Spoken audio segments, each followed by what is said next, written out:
All right, so we are live, everyone. My name is Jesse, and I am with Exploring by the Seat of Your Pants. For those joining us for the first time, we are all about bringing conservation, adventure, and science into classrooms around the world. And of course, there are no classrooms right now. All of you are joining us at home on YouTube, and so we so appreciate you tuning in as we continue to highlight amazing scientists, explorers, and facilities from across the globe.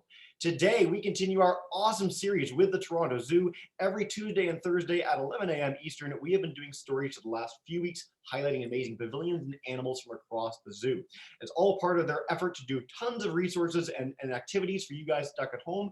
The zoo is open, they keep animal care going, and they are doing a great job in highlighting some of the amazing stuff that goes on there every single day. Today, we are joined live in the Americas Pavilion. We are going to learn about habitats together.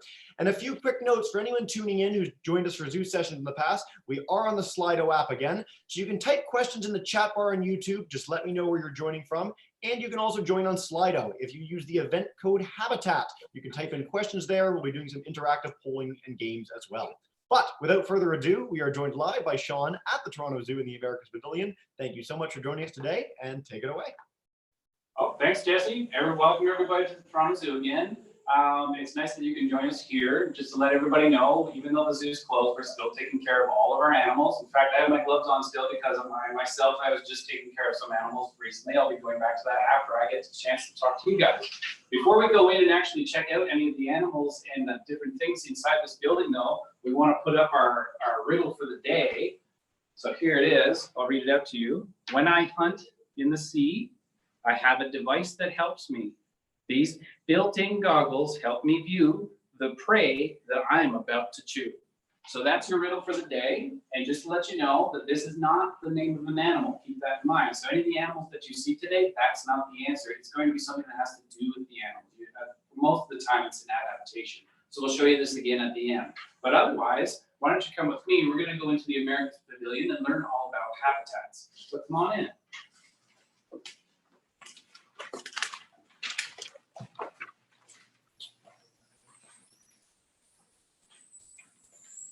So the very first place that we're entering into is our aviary.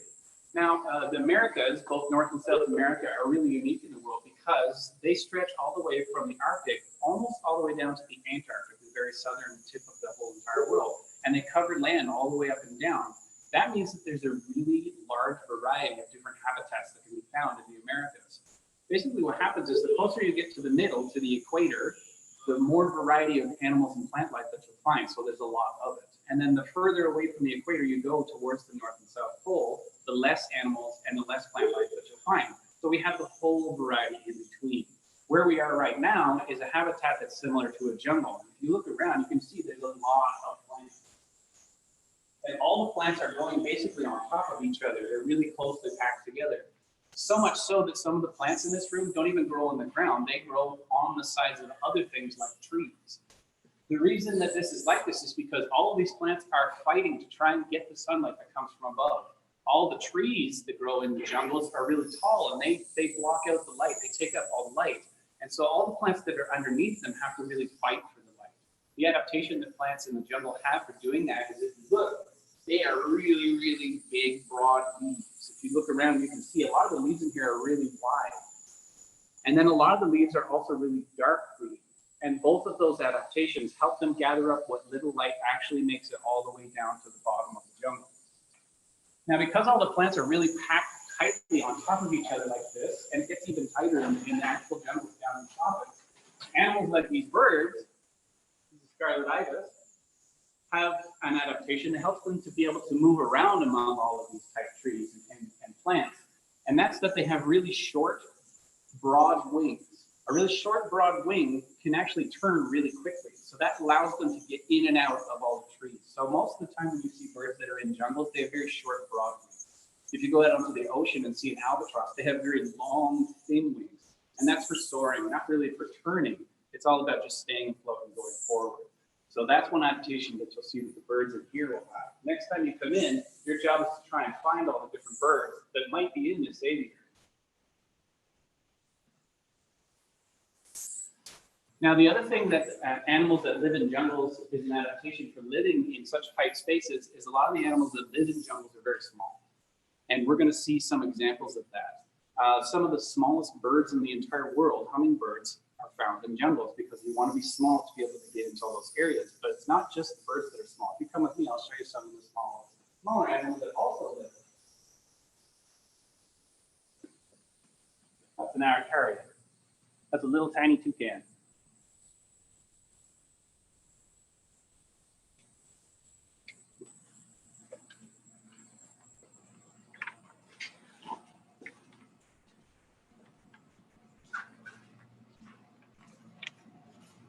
So not only the birds small, but the primates are small too.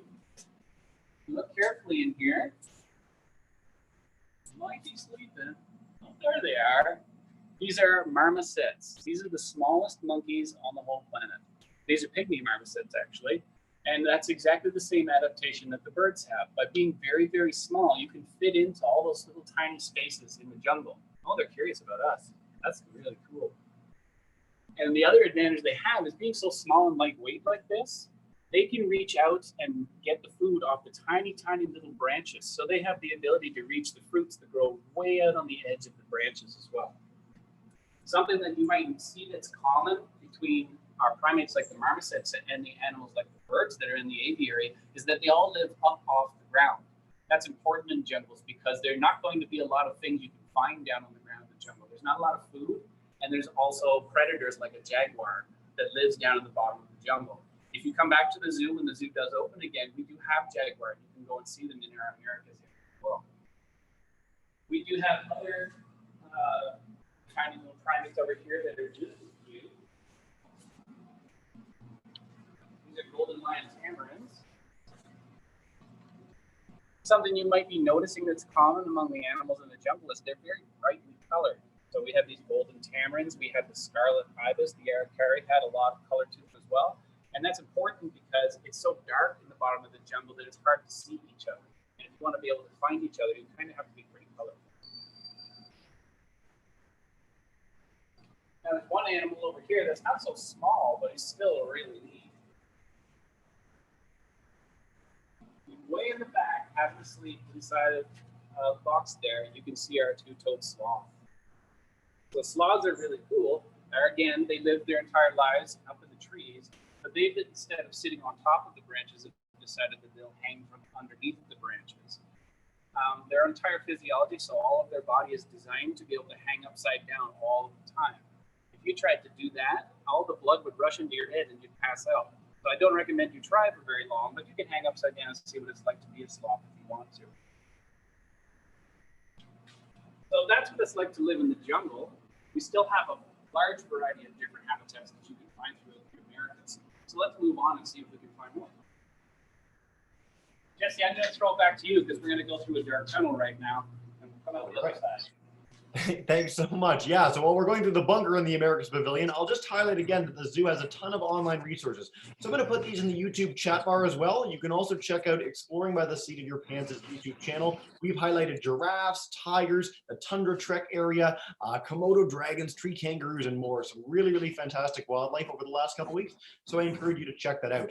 We have over 200 people tuning in live right now from all over the world, so we really appreciate you joining us. You can type in questions in the chat bar, so if you want to start sending in questions now, great, just let me know where you're joining from so we can see how the audience is. And if you want to join us on Slido, again, Slido, I put in the YouTube chat bar, code Habitat, you can type in questions, upload your favorites, and more. But it looks like we're back with Sean in a cool other area of the exhibit, so I'll turn it back to him. Thanks so much, Sean. Okay, so we've moved now. We've gone away from our jungle. We have a couple more jungle animals to see, but then I'm also going to talk a little bit about another area that you find in the Americas, which is the grasslands. When anywhere in North and South America, pretty much down the center of both of those continents is a huge grassland. Now, inside this Americas Pavilion, we don't have the huge animals you would find on those grasslands, but we have the little tiny ones as well that will be here. Before we talk about them, though, let me show you some of the different insects and arachnids that would be found in a jungle. If you look right here, this is our giant bird-eating tarantula. So this is one of the largest spiders known to man. And they're so big that they can actually catch birds and eat them. Most of the time, though, they're just catching other little tiny insects and eating those as well. Now they're a type of spiders, so that means that they make a web, but instead of putting their web up into the branches and out in open space, they lay their webbing out across the ground. And then they stay on top of that webbing, and anything that steps on the webbing is going to send a vibration to the spider, and then the spider knows that that possibly is some food to go and catch. So usually they lay their web all across the ground like that. Now, you might wonder what they eat beyond birds. You can come around the corner. I'll show you some of those insects that they do eat.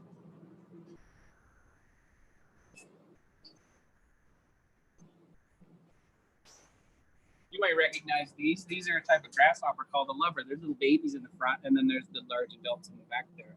So that's basically usually what the tarantulas would eat, is other bugs like this. There's another bug here, and I'll warn you what it is in advance, so you can close your eyes if you want to. But these are cockroaches. These are Brazilian cockroaches. So again, this is something like a tarantula would eat as well. Now, what's neat about the spiders that live in the jungles is they're designed and adapted for their habitat. So down in the jungle, it's very humid. There's a lot of humidity in the air. That means that there's a lot of water vapor that's just floating in the air. It keeps everything kind of soft and damp. And that's what they're used to. If you take these animals out of that, put them in an environment like here in Toronto, they don't do as well because it's harder for them to breathe. They kind of need that humidity. There are some spiders that are designed, obviously, to live here. We have lots of different spiders that live here in Canada and in Ontario. And here's one that actually does live in Ontario. And you might recognize this. Way up on the top there, that's a black widow spider. And black widow spiders are native to Canada. They're native to Eastern Ontario, so you can find them here in Ontario. And that's a female. And I know that's a female because if you ever saw a male spider, you would immediately think that it was a baby. In the spider world, males are very, very small, and the females are much larger.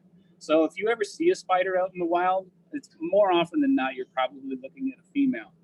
Now, this spider doesn't need humidity as much. They live in the grasslands where it's dry, and they're adapted for that as well. So we're going to see that there's a lot of different animals that can live in a lot of different habitats in the world, and they have different adaptations for those.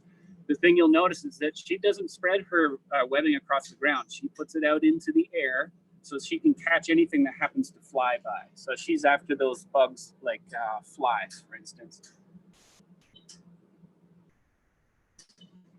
Now, speaking of humidity, it is very humid in here. We're inside the American Pavilion, and we're going to go over here because we're in the kind of marshlands habitat. So this is an area that has a lot of wet ground. And over here is the king of that swamp.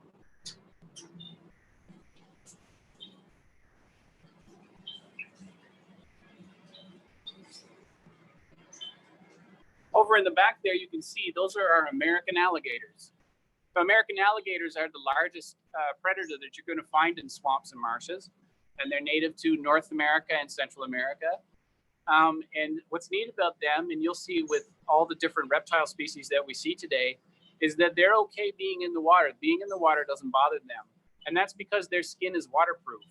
So they don't worry. They can stay in the water all day long. If you were to sit in the bathtub or go swimming for a really long time, you'll notice that your hands start to prune up. All of your skin starts to get little folds. That's because your skin's absorbing the water. That's not the same for an alligator, though. They don't have to worry about that. Now, something else that the alligators have that you're going to see in a few other animals is once they come up to the surface, this one's about the surface, which is really good timing, you're going to notice that they have an eyelid that's clear. That's called a nictitating membrane. And it's just like wearing an extra layer over top of your eyes when you're underwater so that you can see clearer when you're underwater.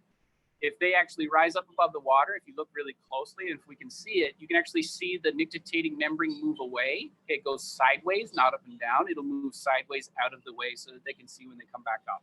We might get lucky. They might do it now.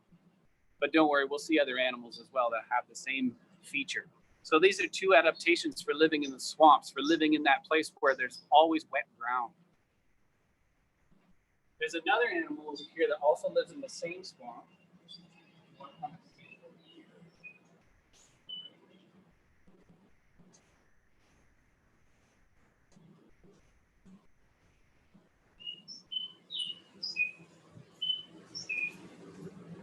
These are Florida gar. So a gar is a type of fish that's shaped like a needle almost. And they're shaped like this because it helps them to shoot forward really quickly to catch their food. They got a bunch of teeth inside that mouth, and they like to eat other smaller fish. Well, what's really cool about gaur is that they're a really, really old species of fish. They've been around on the planet for millions and millions of years.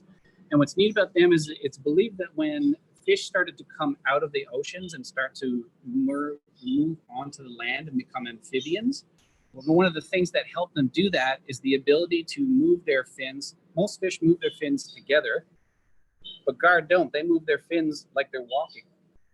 So you can see them doing that right now. And that walking movement with these fins, they believe, is what helped them to be able to move on land. And they think that this is the reason why we walk with our legs in the same way, or why your dogs and cats move the same way. This is where it came from, was fish moving their fins in different ways as well. So keep coming this way. Let's see what else we can find. This is the swampland, so this is a lot of wet ground. But what if the ground is just purely entirely water? We could come over here and we can check out some of the lakes and river habitats as well. What kind of animals we might live there. We find a non-squeaky door. There we go. One of the coolest animals that you'll find in a river, which is down in South America, this guy right here. This is an electric eel. So an electric eel is a type of fish that has the ability to produce electricity. There's a very few animals on the planet that can do it. Most of them are fish. But the electric eel is really famous because it puts out a really huge shock into the water.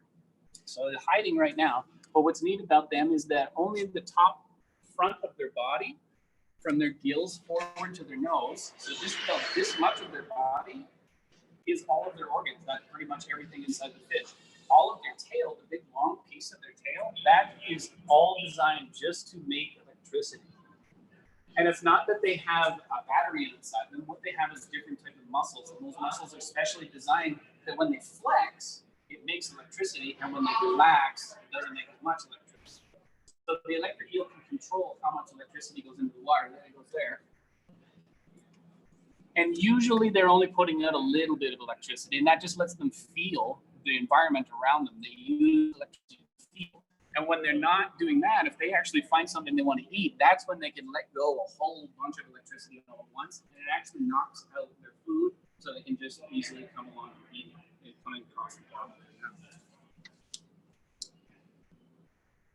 So something that you might notice about electrical fish, including this eel, is that they keep their body pretty much straight all the time.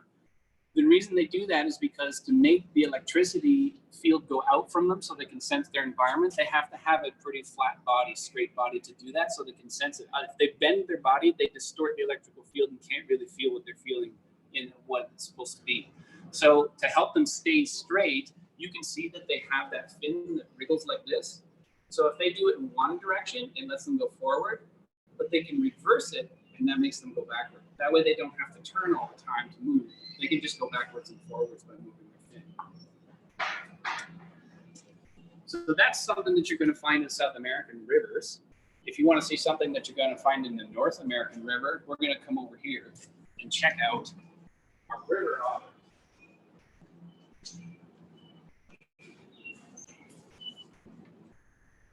Might be leading inside. There they are.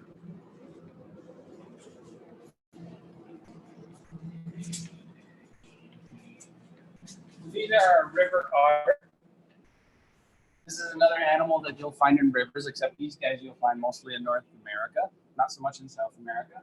And they're designed for swimming in the water. They have that tube form, the same as the gaur. They have that long body that helps them get through the water.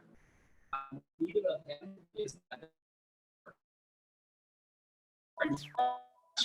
come back out of the water, you have to get all the water off you and dry off. Not so much for the otters. What the otters do is they have a special oil, and the oil gets and they'll spread it all over. When you spread something, it repels water. It makes it so water can't get in. So the otters will spend a lot of their day sometimes just covering their fur with this oil that they produce.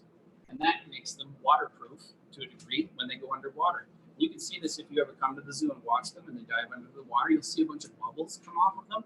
That's because the bubbles get squished out from underneath their fur because their fur is flattening down because the water's pushing against it but can't get in. Good experiment. I'm sorry, parents, but I'm going to tell you anyway. Is that if you don't have a shower for about 2 weeks, you'll start to get waterproof the same as ours. So there's a few other things. Those are rivers. We can talk about ponds, and then we'll have one more after that.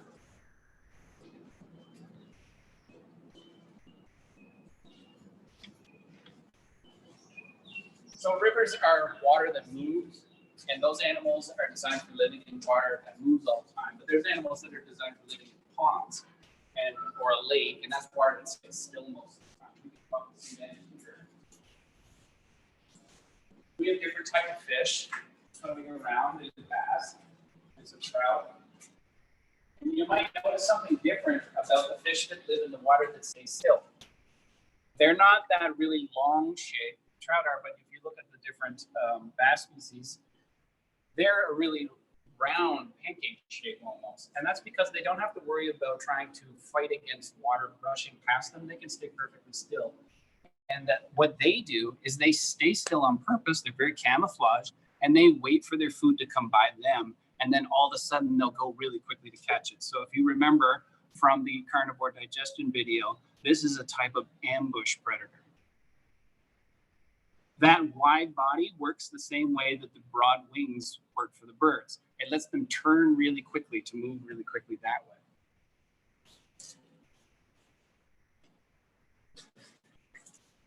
Now, they're not the only animal that lives in ponds. Another one that is kind of a mystery is turtles. And it's a mystery because if turtles live in water and they have a very heavy shell, how come they don't all sink to the bottom? We can come see some turtles over here. You can see our turtles here. Lots of turtles are designed for living in water, not just on land. And you can tell because if you look at their feet, you can see that they have webbed toes. And those webbed toes help them push through the water. Now, the mystery is, if you have a heavy shell, how is it that you're able to swim back up to the surface of the water? And how they do that is before a turtle goes underwater, it takes the big gulp of air into its lungs. And all that air being inside their body helps them fight against their shell, pulling them down. So if they want to sink, they just let a little air out of their lungs and they'll go down. And if they want to float really high, they'll keep all the air in their lungs at the same time. Again, this is something that you can do at home. Next time you're in the bath or you're in the pool, you can float and see if you float better when you hold all the air in your lungs, or do you float better when you let the air out of your lungs? You can try it at home. So that's pretty wet habitats, and there's the adaptations for that. Now let's go to some of the driest habitats known on the planet completely, and that's our deserts.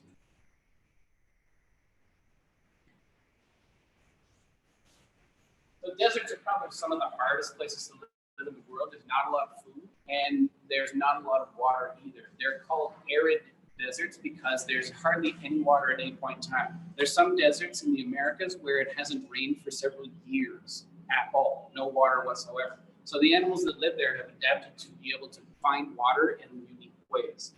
Most of the time when you think about animals that live in deserts, it's probably going to be a reptile. You can see a few examples here, and we have some Gila monsters as well. And what's neat about reptiles and what helps them live in deserts is they have the same adaptation that the alligator has.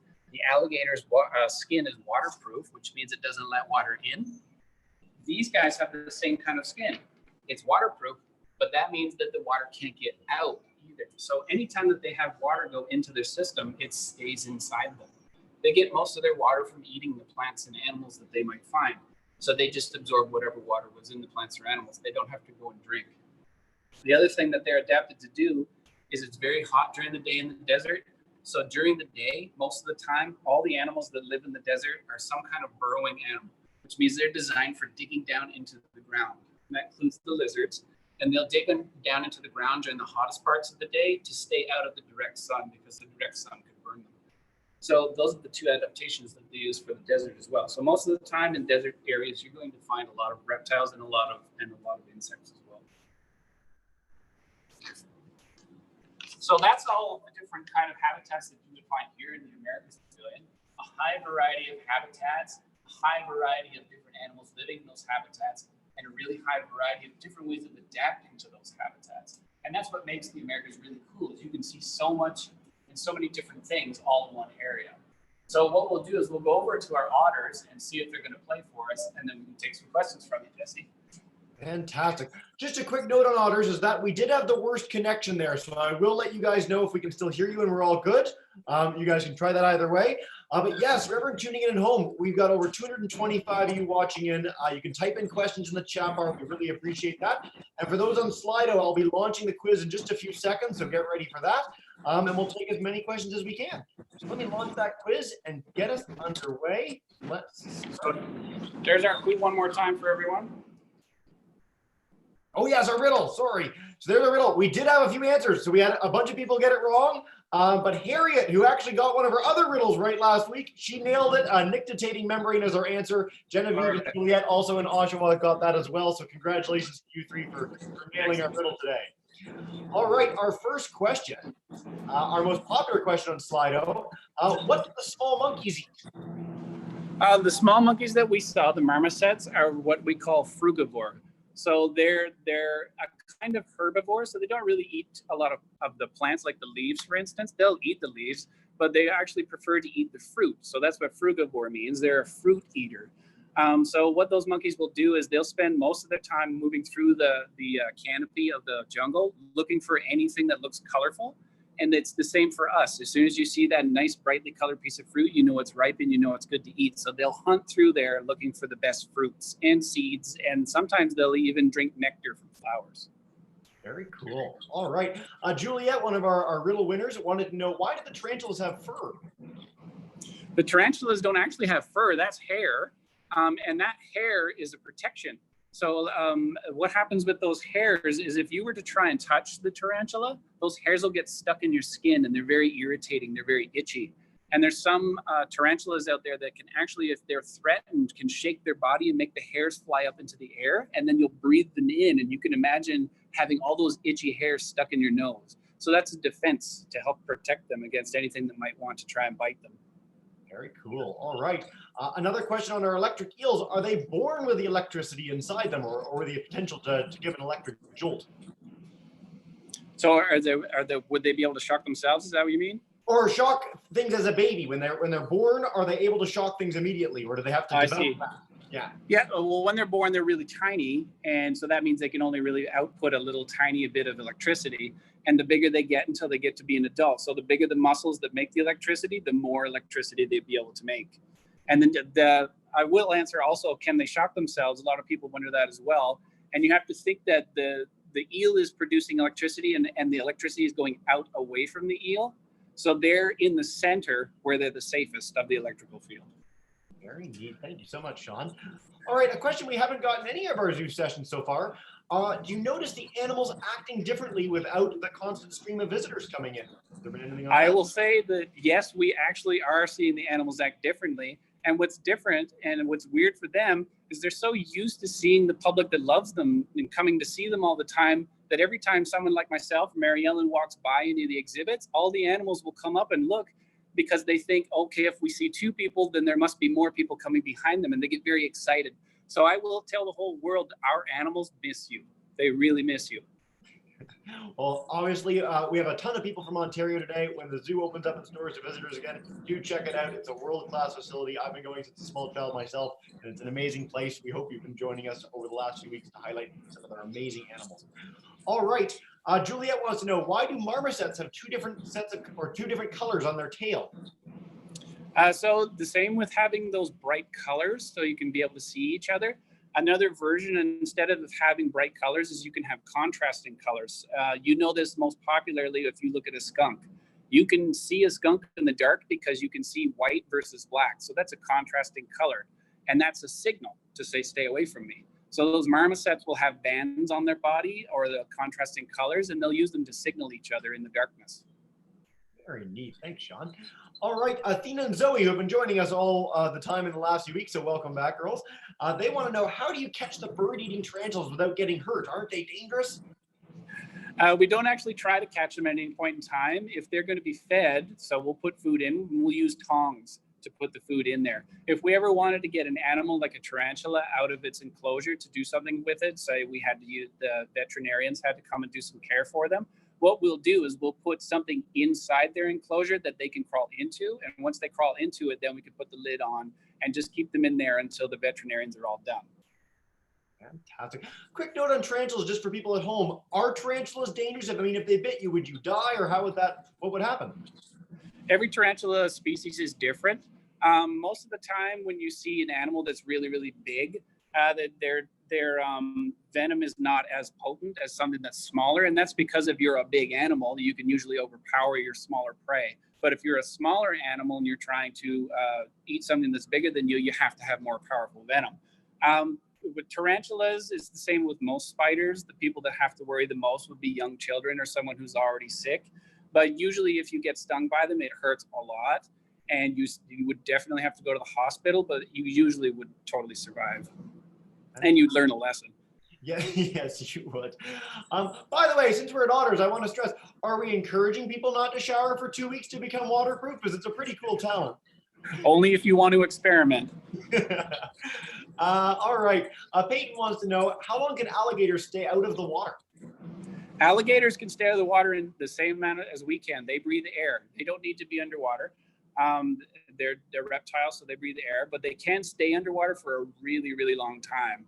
And if you come, sometimes you can sit and watch them, and they'll stay underwater until you leave. And that could be it could be up to 15 minutes, 20 minutes that they stay underwater. The way they do that is they'll basically shut down all the parts of their body that they don't need to stay alive. And there's a lot of different reptiles and some mammals that can do that. They'll just turn off all the parts of them that they don't really need at that moment, and then just keep their heart and their brain and the vital organs with the most oxygen. Fantastic. All right. The SDG Warriors, we have a school joining in all the way from India, so welcome to them. They've been joining us over the last few weeks as well. They want to know, why are animals found in the tropics so colorful? Like I was saying before, when you're down in the tropics, there's a lot of dark areas because the canopy of the trees blocks out most of the light. So all the animals that you find down in the tropical jungles, tropical rainforests, they live underneath the canopy, and it's very dark down there. And in order to be able to find each other and see each other from long distances away, they'll use different colors. So you'll see a lot of bright colors like that, especially with the birds. The birds don't have to worry so much about anyone catching them because they can fly away, but they'll use those colors to communicate to each other, to the same species that way. Very cool. If we could turn the camera back on you, Sean, for just two quick last questions. As someone who's taking care of animals, I'd love to see you as you answer this one.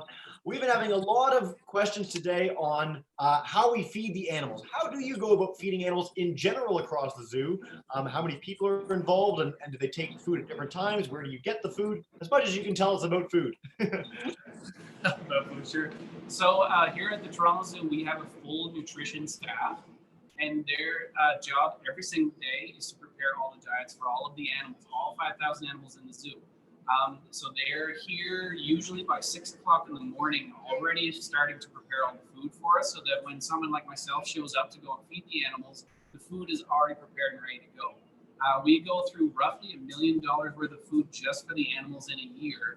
And a lot of the proceeds from the parking lot that come in, that money goes directly to paying for all the food that the animals get.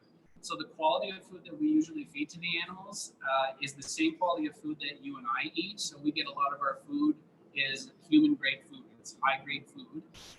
The carnivore diets that we have here have all been enriched with vitamins and minerals, etc. So it's the highest quality possible that we feed our carnivores.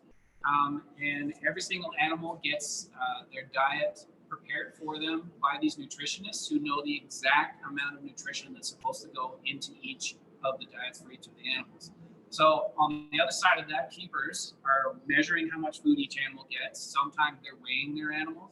They're always watching their animals to see how they react to food and how they feel on each day. And then that information gets communicated back to the nutritionist. And then the nutritionist can use that information to change or just subtly tweak here and there the diets for the animals so that they stay at the optimal health all the time. Fantastic. We've had a bunch of questions in the last few minutes. Michelle also been joining us for the last week. She wants to know, how do you get a job like yours? Like if someone wants to become a zookeeper, work with animals, highlight all this great stuff educationally, what do they do? So usually if you were really interested in getting into wildlife care, is you'll want to start young. You'll want to start with doing things like volunteering at veterinary clinics, at rescue shelters for animals. Doing that kind of volunteer work when you're in high school is very valuable.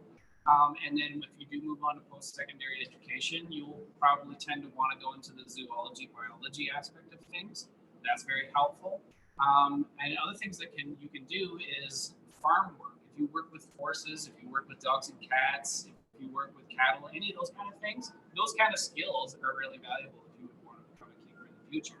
And then, for instance, if you want to become a keeper here at the Toronto Zoo, really a good place to start is to think about volunteering. So once you are old enough to volunteer, is come in and volunteer. That lets you get knowledge about the zoo and learn about the zoo and know the people here and stuff. And then that helps as well, so that you understand at least how this place works, how large it is, and getting around and where all the different animals are. Very cool. All right. Before we wrap up and take one last question, I just want to highlight Adler won our quiz on Slido, so we appreciate that. And also the great questions on YouTube, Slido, and more. Tons of fantastic viewers today, so thank you so much.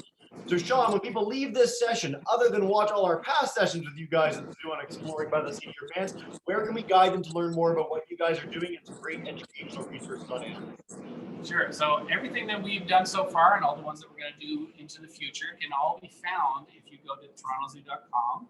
We have our parent resource page there, so you can watch the videos that we filmed today, plus all the ones we filmed before and the ones we're going to film in the future. And on top of that, for each of the different episodes that we've done, we've also made some activities and different resources that you can use that will augment all the information that I may have given you today. I'll give you one example. Today I talked about humidity. That's one of those things that you need in a habitat. You either have high or low humidity, but that's only one aspect of what you need in a habitat. If you go to the resources, you can find that there's an exercise in there that explains all the different other aspects that are necessary to make a habitat. Fantastic. Well, we really appreciate you joining us today, Sean. For the whole Toronto Zoo team, thank you so much for continuing to highlight all your amazing animals and pavilions. For everyone tuning in at home, thanks so much. Do check out those other videos and resources. I'm going to link to the zoo's website in the chat bar. And so, and I'll say you can check us out on social media as well to be able to see anything else that's going on. We do have daily keeper talks as well, so feel free to go onto the social media. We even have a TikTok page. Absolutely. At the Toronto Zoo, we always link to it in our session. So thank you so much. And for now, everyone, have a wonderful rest of your day. Bye, guys.